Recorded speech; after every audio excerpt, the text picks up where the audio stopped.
ക്രിസ്തുവാൽ അനുഗ്രഹിക്കപ്പെട്ടവരെ, മിലാനിലെ വിശുദ്ധ അംബ്രോസ് പറയുന്നുണ്ട്, നമ്മുടെ ഹൃദയമാകുന്ന ഗാർഡനിൽ, പൂന്തോട്ടത്തിൽ നിങ്ങൾ ക്രിസ്തുവിനെ വിതച്ചുകൊണ്ടേയിരിക്കുക.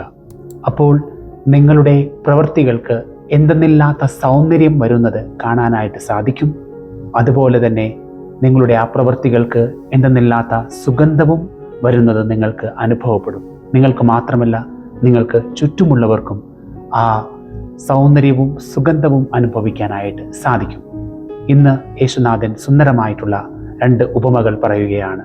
കർഷകന്റെ ജോലി എന്ന് പറയുന്നത് വിത്ത് വിതച്ച ശേഷം ഉണ്ടും ഉറങ്ങിയും ഉണർന്നും കഴിയുക എന്നതാണ്. അവൻ വളരെ ക്ഷമയോടുകൂടെ കാത്തിരിക്കുന്ന കർഷകരെയാണ് നാം കണ്ടിട്ടുള്ളത്. അവിടെ നമുക്ക് ചെയ്യേണ്ട ഒന്ന് മാത്രമേ ഉള്ളൂ, വിത്ത് വിതയ്ക്കുക എന്ന പ്രവൃത്തി. അതിനെ വളർത്തുന്നത് കർത്താവാണ്. പ്രിയപ്പെട്ടവരെ, നമ്മിലും മറ്റുള്ളവരിലും ക്രിസ്തുവിനെ വിതച്ചുകൊണ്ടേയിരിക്കുക. അതായത് നാം ഇപ്പോൾ മദ്യപാനിയായിട്ടുള്ള അല്ലെങ്കിൽ തെറ്റായ വഴിക്ക് പോകുന്ന ഒരു വ്യക്തിയെ കാണുന്നു. ആ വ്യക്തിയെ മാനസാന്തരപ്പെടുത്തുവാനായിട്ട് നാം പലതും ചെയ്യുന്നു. നാം ചെയ്യേണ്ടത് ഒന്ന് മാത്രമേ ഉള്ളൂ, ക്ഷമയോടെ ക്രിസ്തുവിനെ കൊടുത്തുകൊണ്ടേയിരിക്കുക. അവിടെ നാം ചിലപ്പോൾ പ്രത്യക്ഷത്തിൽ ഫലം കണ്ടില്ല എന്ന് വരും. നമ്മുടെ ജോലി എന്ന് പറയുന്നത് വിതയ്ക്കുക മാത്രമാണ്. അതിന് ഫലം തീർച്ചയായിട്ടും കർത്താവ് തന്നുകൊണ്ടിരിക്കും, തരുക തന്നെ ചെയ്യും. പ്രിയപ്പെട്ടവരെ, ക്ഷമയോടെ കാത്തിരിക്കുക, നിരാശപ്പെടരുത്. ആ നിശബ്ദതയിൽ, സൈലൻസിൽ നിരാശപ്പെടരുത്. ക്ഷമയോടെ കാത്തിരിക്കുക, ക്രിസ്തുവിനെ കൊടുത്തുകൊണ്ടേയിരിക്കുക, ക്രിസ്തുവിനെ വിതച്ചുകൊണ്ടേയിരിക്കുക.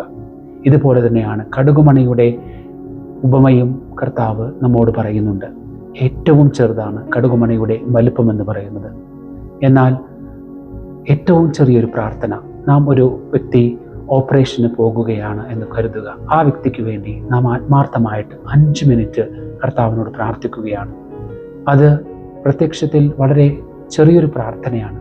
പക്ഷേ അത് ആത്മാർത്ഥവും അവിശുദ്ധിയോടും കൂടിയുള്ള പ്രാർത്ഥനയാണെങ്കിൽ ആ ഏറ്റവും ചെറിയ പ്രാർത്ഥന ഏറ്റവും വലിയ ഫലം ആ വ്യക്തിക്ക് നൽകാനായിട്ട് ഇടവരും.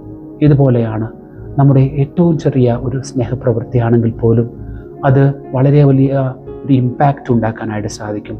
നാം തളർന്നിരിക്കുന്ന ഒരു മനുഷ്യൻ, നിരാശയിലായിരിക്കുന്ന ഒരു മനുഷ്യന് നമ്മുടെ ഒരു ചെറിയൊരു വാക്കായിരിക്കാം, ചെറിയൊരു പുഞ്ചിരി ആയിരിക്കാം, ഏറ്റവും മറ്റുള്ളവരുടെ മുമ്പിൽ ഏറ്റവും ചെറിയ എന്ന് തോന്നുന്ന പ്രവൃത്തിയായിരിക്കാം.